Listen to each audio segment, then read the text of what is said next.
If you are someone who is getting wrist pain during push-ups and you've done your wrist mobilizations, you've stretched your shoulders until you're blue in the face and nothing is working, well folks, there is something that almost everyone glosses over in the push-up that if you can address this motion, a lot of times it will reduce that pressure on the wrist, allow you to put more force in the ground so your push-ups are on point.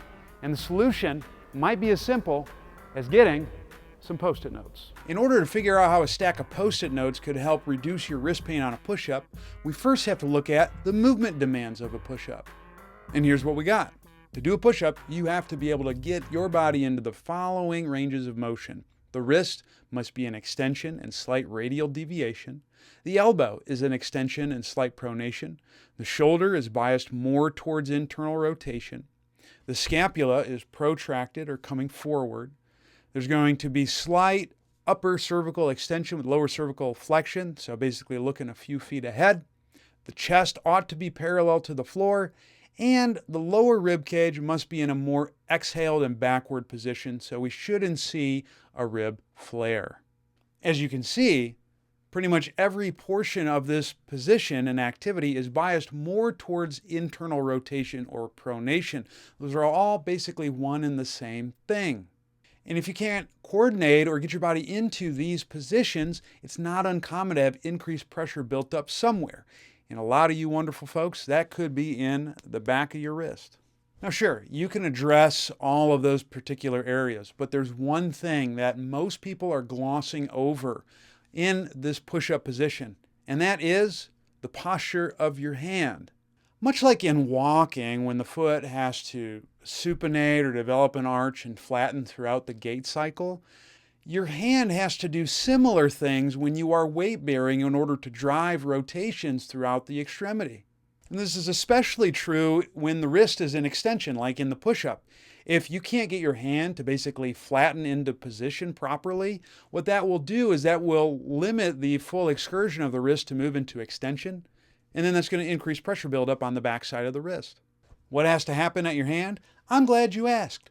During the push-up, your hand has to be able to flatten or pronate without the fingers extending like so, so it just has to flatten like that. And then you have to be able to contact 2 points on your hand. The first is the pisiform, which is the wiggly bone that's opposite of the thumb. And the second is the base of the index finger, or the second metacarpal. And when you do it right, the hand is going to look like this. And if you start looking at hand postures during push-ups, you'll be amazed at how many people can't get these 2 points to contact the floor. You'll see a broad spectrum of things. You'll see a lot of people gripping with their hands, and then the second metacarpal is going to be way off the ground. You might see some people who just ride on the outside border of their hand, or the inside border of their hand, excuse me, and have minimal finger contact or second metacarpal contact on the floor. You might see the fingers in a ton of hyperextension in a false attempt to try to get that second metacarpal to touch the ground. Or you'll see the medial border drop right off of the side, and someone will be heavy on the inside of the hand, limiting pisiform contact. And if you do any of those movement behaviors when you're in a push-up, that is a big indicator that you lack the ability to pronate the hand throughout, and that's going to limit your ability to extend the wrist and internally rotate throughout the arm. But folks, you can fix that real quick with your stack of sticky notes. And I'm going to show you why that is next. So if the hand can't flatten completely on the ground, we can assume that there's more of an arch within the hand posture. And so what happens in this case is the hand essentially bends upward like this, and you might have increased tension, muscle activity, and stuff in the hand. And that's going to limit the ability for you to drive pronation through the hand. In a way, it's kind of like a slinky.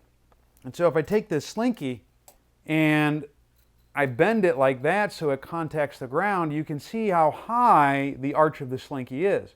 Conversely, if I flatten the sides, then there's less bend in the slinky. The same thing happens with this hand posture. If the hand can't flatten, there's more of a bend in the hand. And so we have to encourage the hand to be able to flatten. This is where something like a sticky note or a thin book can be useful. If I have my hand bent or supinated a certain amount, that means that there has to be a certain amount of bend to occur for the wrist to contact the ground. If I raise up one portion of the ground, now there has to be less bend occurring in the hand because I've shortened the distance between the top of the hand and the base of the wrist. And there's one thing that, if I'm going to do this again, but watch where the slinky goes when I do this. You ready? You see how it's shifted more towards this portion of the slinky? Well, that's useful because the same thing happens in the hand when I put some type of wedge underneath the wrist. Now I've shifted the weight more towards the front of the hand. And because the distance between the wrist and the fingers is less now, the metacarpal can drop more easily. And so now I can actually get weight through that metacarpal. Whereas you saw previously, a lot of the other hand postures have a difficult time with that.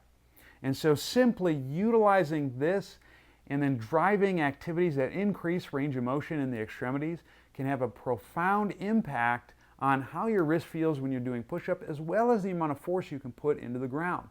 Now let's go into some strategies we can use to build this concept up into the push-up. Now, when you're restoring internal rotation, you don't want to go to the end range sooner, which in our case is going to be the push-up. You want to slow cook that brisket, so to speak. So the way you're going to do that and start encouraging the hand contact position is through quadruped on elbows.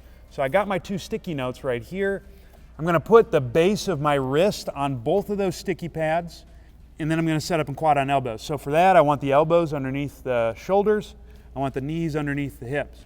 So now that I got the base of my wrist on the sticky notes, I'm going to get that piezoform contact first, and then I'm going to make sure that the base of my my index finger comes down like that without driving hyperextension. You can see when I hyperextend them, my wrist comes off. I don't want that. So I just want that piezoform contact and then pressure right there. Now what I'm going to do is I'm going to press through those 2 points. I'm going to look between the fingertips. I'm going to exhale and reach, just like that. You're going to hold this position, keeping that pressure without crunching, and breathe. Silent in through the nose, exhale, soft. Now if you're thinking, Zach, that's easy, what else you got for me? Just barely lift the knees off. You'll thank me later. Now to kick it up a notch, Emeril Lagasse style, we can then move to quadruped. I'm going to do the same thing with my wrists. So I'm going to set up with the base of my wrist on the sticky notes. Now my arms are going to be straight up like this. I'm going to get that piezoform contact, making sure that the base of the first finger comes down to the ground, just like so, and I don't lose that wrist position, and I don't hyperextend the fingers. Now that I'm here, I'm going to look a few feet ahead. I'm going to take a silent inhale, exhale, reach through those 2 points, keeping the arms long and the chest parallel to the ground without rounding. Just like that, hold this position, breathe. And of course, if it's easy, thank me later, lift the knees up. Now the last piece is applying this concept to the push-up position. And really, you can use the same setup that you had in quadruped. And so you're going to get the base of the wrist under the sticky pads, press through the piezoform, keep contact through the base of the first finger, exhale and reach at the start. Then you're just going to simply lift your legs up. Now I'm going to maintain that contact the whole time. Inhale, lower nice and slow. Exhale, push through those 2 points. And that, folks, is why hand posture and simply elevating the wrist can have a profound influence on your ability to perform push-ups better and in less pain. If you liked that video and you found it useful, but you're like, well, that's cool, but I still have some shoulder internal rotation deficits, then you should definitely check out this video right here, which dives deep into why shoulder internal rotation is actually limited and what you can do about it.